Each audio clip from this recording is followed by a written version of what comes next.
Well, the Northwest may be a long way from the United Kingdom, but that doesn't dim Portland's passion for British cars. Tony has more in today's Behind the Wheel. Classic, cool, quirky, and collectible. Every vintage British car has a story to tell. Even if you don't like the cars, you can appreciate the history of what they represent. That appreciation has been on full display every Labor Day weekend for the last 45 years right here in Portland when the all-British field meet takes over at PIR. It is all about the journey with a British sports car. It is all about the history.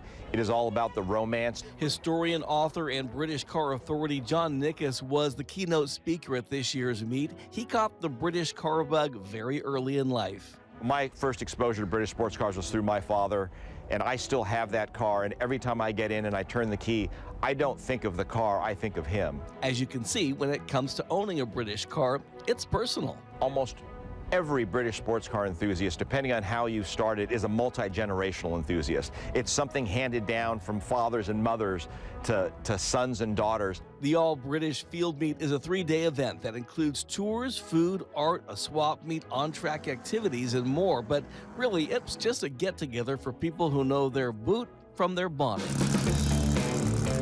The reason I like British cars, the reason I like British car people is invariably they have a sense of humor.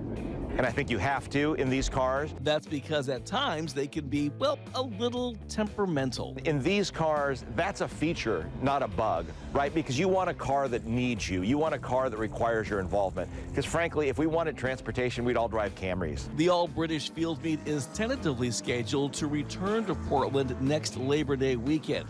Until then, we'll all just have to settle for living in the present. The time machine has been invented, and we just don't really appreciate it for what it is. All of these cars are time machines.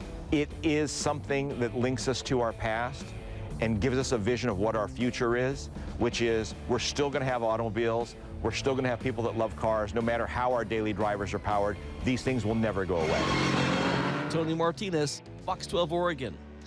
I was teasing John about the temperamental nature of British cars. He goes, well, I'll tell you this. When I get in and turn the ignition, I don't buckle my seatbelt first because I'm probably going to be getting out. See why it didn't start. But they're very accessible. I mean, if something just goes a little bit wrong, you can generally figure things out at that level of the simple ones. Of course, it's very elaborate British cars as well. I've heard them say, you know, when it's not leaking oil, you need to refill it. Right. You check it every hour. Right. Such a fun piece. Really and also just to find a group of people who have a love for what you love, like whether it's horses or whatever it happens to be, when you find your folks, and there's something really powerful about I agree. That, so. Oh my gosh. He looked at you and said horses, looked at me, he was thinking, cheeseburgers? I don't know. Chiefs. Well, he didn't even look at me, so you know. Handbags. I don't know. How dare you? I do other stuff. Loves it all. It was fun. I liked it. Let's look right now.